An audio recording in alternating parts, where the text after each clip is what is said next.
बिस्मिल्लाहिर्रहमानिर्रहीम। अज़ीज़ तलबा, अस्सलाम वालेकुम। मैं शाज़ी यास्मीन ब्रिटेन इंटरनेशनल कॉलेज से आपको उर्दू के लेक्चर में खुश आमदीद कहती हूँ। अज़ीज़ तलबा, पिछले लेक्चर में मैंने आपको मुकालमा यानी सवाल नंबर 6 पढ़ाया था, मुकालमा, और साथ आपको मैंने बताया था कि आपके पास चॉइस होगी, आप मुकालमा या रुदाद या रोज़नामचा। रोज़नामचा को हमने छोड़ दिया था, हमने कहा था कि हम वो नहीं पढ़ेंगे, हम मुकालमा या रुदाद पढ़ेंगे और हमने इन दोनों को पढ़ना है। अगर आपका ये सवाल हो कि बोर्ड में अगर मुकालमा या रुदाद में चॉइस है तो हम सबसे ज़्यादा किसको अहमियत देंगे, तो आप उसमें अहमियत देंगे मुकालमा को। हम मुकालमा करेंगे क्योंकि थोड़ा सा आसान है करने का तरीका उसका, और उसके अलावा ये भी है कि लिखने में भी ज़रा खूबसूरत लगता है। इसमें आपको बहुत सारी चीज़ें हैं जो आपको जहन नशीं रखनी पड़ेंगी। एक पूरी तकरीब की कार्रवाई आप सामने पेश करेंगे तो जाहिर है आपको थोड़ा सा मुश्किल लगेगा, लेकिन इसको आप अपने अल्फाज में बयान कर सकते हैं। आसान है, चंद असूल हम इसके पढ़ेंगे तो रुदाद नवीसी भी हमारे लिए आसान हो जाएगी। रुदाद नवीसी आज हम पढ़ेंगे जो हमारा के लेक्चर नंबर मुकालमा के साथ ही मुंसलिक है। मैंने आपको बताया कि सवाल नंबर 6 में चॉइस है मुकालमा या रुदाद। आज हम पढ़ेंगे कि रुदाद क्या होती है।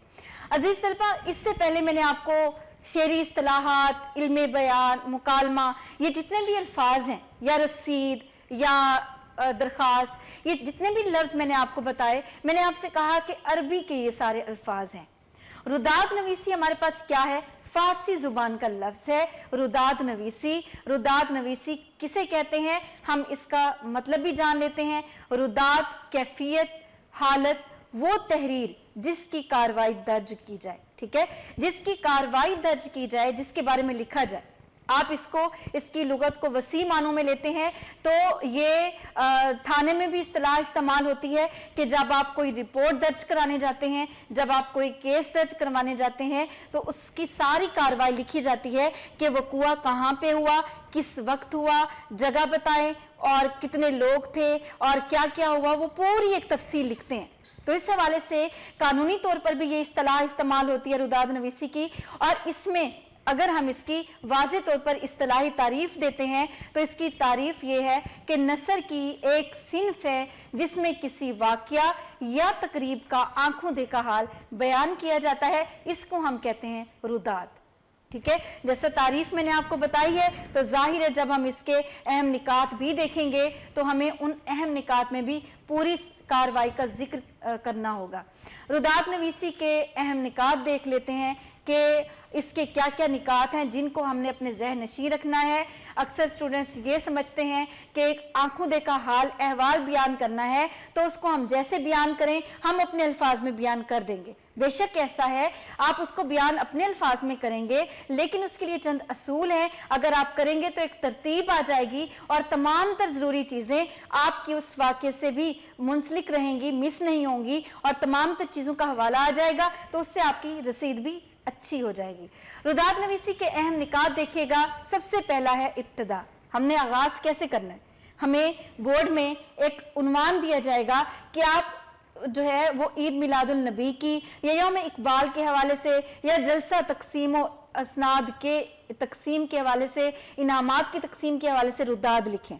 जो भी हमारी रुदाद होगी, हमारा जो भी उन्वान होगा, हम उसका आगाज कैसे करेंगे? हम उसका आगाज करेंगे कि हम सबसे पहले तारीख का जिक्र करेंगे कि कौन सी तारीख को ये जो है वो यौम इकबाल मनाया गया, कौन सी तारीख थी, मकाम यानी जगह कौन सी थी और वक्त कौन सा था तकरीब का। क्योंकि देखें जब हम किसी को तकरीब पे दावत देते हैं तो हम ये तमाम तर चीज़ों का जिक्र करते हैं, बुलाते हैं उनको कि ये तारीख है, इस जगह पे आपने आना है और इस वक्त तकरीब की कार्रवाई शुरू होगी, तो हम ये भी करेंगे। इससे पहले अगर आप ये पेश करना चाहते हैं कि अगर आप उस जगह की मंजर निगारी दिखाना चाहते हैं, आप ये चीज़ बयान करना चाहते हैं कि मंजर क्या था, उससे पहले आप सजावट कैसे आपने उस हॉल की जहाँ पे ये तकरीब है, तो आप ये भी बयान कर सकते हैं। अच्छा जी, दूसरा देखिएगा, दूसरा अहम नुक्ता है कि अगर रुदाद किसी शख्स की याद में है तो उसका तारुफ, जैसा कि मैंने जिक्र किया,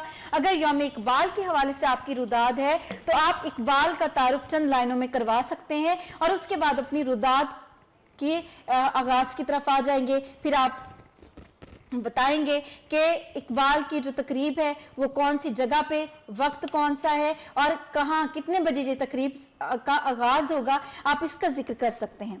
उसके बाद देखिएगा तीसरा आपका अहम नुक्ता है कि तकरीब के मेहमान खसूसी या सदर का तारुफ। अजीज तलबा, आपने देखा होगा कि कहीं भी कोई तकरीब मुनक्किद की जाती है तो उसमें मेहमान खसूसी भी बुलाए जाते हैं और सदर भी एक जो है वो मुकर्रर किया जाता है जो फराइज अंजाम देता है स्टेज को संभालने के और सारी कार्रवाई को वो पेश करता है। तो इसी वजह से उनका तारुफ भी करवाएंगे कि हमारी आज की तकरीब में मेहमान खसूसी कौन से हैं और इस तकरीब में सदर कौन सा है। अब आप देखिएगा यौम इकबाल की है तो आप उसी हवाले से जो है वो मेहमान खसूसी बुलाएंगे जो उनकी शायरी या उनके फन से भी आशना होंगे। इसी हवाले से फिर देखिएगा कि रुदाद नवीसी का जो दूसरा नुक्ता है वो फिर अब हम कर चुके हैं। हमने आगाज में मेहमान खसूसी का तारुफ भी दे दिया, वक्त जगह के बारे में भी बता दिया। हमारा दूसरा अहम नुक्ता है तकरीब की कार्रवाई कि अब तकरीब का आगाज हम कैसे करेंगे। तकरीब की कार्रवाई में आप आगाज तिलावत और नात से करेंगे और उसके बाद फिर आप क्या करेंगे, मुकर्ररीन का तारुफ कराएंगे। वहां पे जो इकबाल के मौजू के हवाले से तकरीर करने आ रहा है, जो उसकी शायरी पेश करेगा, कोई स्किट पेश करेगा या जो भी तकरीब में पेश किया जाएगा, आप उन तमाम तर मुकर्ररीन के अहम निकात के मुख्तलिफ पैराग्राफ बनाकर पेश करेंगे। मसलन आप यूं लिखेंगे कि साल अव्वल है, साल दोम है, वहां का तालिब इल्म आया और उसने इकबाल की शायरी पर यह गुफ्तगू की, तो आप उस शायरी की गुफ्तगू के चंद निकात भी दर्ज कर देंगे पैराग्राफ की सूरत में। इसी हवाले से अगर उसने कोई तकरीर की है, आप उस तकरीर के चंद निकात पेश करेंगे। किसी ने अगर कोई टैबलो या कोई स्किट पेश किया है, आप उसके बारे में भी थोड़ा सा लिख देंगे। इस तरह से आपकी रुदात की लेंथ में भी इजाफा होगा। अच्छा जी, इसके बाद फिर एक और चीज का आपने जरूर जिक्र करना है कि हाजरीन का क्या रद्द अमल है। शायरी सुनी है हाजरीन ने, जो वहां पे लोग हाजिर हैं जिन्होंने सुनी है, उनके क्या तासुरात हैं, आप उनका भी जरूर जिक्र करेंगे क्योंकि इससे बहुत अच्छा तासुर आपकी रुदात में पेश होता है। अगला देखिएगा कि फिर क्या होगा कि जब तकरीब का इख्तिताम होता है तो फिर सदर को बुलाया जाता है या मेहमान खसूसी को दावत दी जाती है कि वो चंद अकवाल के जरिए या चंद फरमुदात अपने बयान करें, अपना नजरिया पेश करें, अपने ख्यालात को पेश करें ताकि इस तकरीब का बाकायदा तौर पर इख्तिताम किया जाए। तो वो आएंगे, जो फरमुदात बयान करेंगे, जो अपने ख्यालात का इजहार करेंगे, आप उसको अपने उस रुदात में शामिल करेंगे। इस तरह से बाकायदा एक असूल के तहत हमारी रुदात का इख्तिताम हो जाएगा और उसके बाद जब तकरीब का इख्तिताम हो जाएगा तो चूंकि आपने अपना आंखों देखा हाल बयान किया, आप पर उस तकरीब के क्या असरात हैं, आप उन तासुराती बयान के साथ इख्तिताम करेंगे। आप उसके बारे में लिखेंगे कि आपके लिए वो दिन कैसा यादगार है, आप क्या चाहते हैं कि ये मौके बार बार आए या फिर आपको अगले साल इसी तरह की तकरीब का इंतजार रहेगा। आप इस तरह से इस सवाल का इख्तिताम करेंगे। ये आपका एक रुदात लिखने का तरीकाकार था जिसके अहम निकात चंद ही हैं जो कि आपने समझने हैं। उम्मीद है आपको ये तमाम तर चीज़ें समझ में आई होंगी। अब सवाल नंबर 6 से मुतालिक मैं आपको एक अहम बात बता दूं जो आपके जहन में होगी कि ये सवाल हमारा कितने सफ़ात पर मुश्तमिल होना चाहिए। आप 3 से 4 सफ़ात इसके रुदात की और मुकालमा के दोनों के लिख सकते हैं। 3, 4, 5 पे भी स्टूडेंट्स जाते हैं, लेकिन टाइमिंग का ख्याल रखते हुए आप 3 से 4 सफ़ात इसके लिखें, आपके लिए ये इतना ही काफ़ी है। उम्मीद है आपको ये लेक्चर समझ में आ गया होगा। मुकालमा निगारी और रुदाद नवीसी की आप बेहतर अमली मशक करेंगे, आप बेहतर इसकी पेशकश से ही इस सवाल में बहुत अच्छे नंबर ले सकते हैं। अगले लेक्चर के साथ मैं फिर हाजिर होती हूँ। अल्लाह हाफिज़।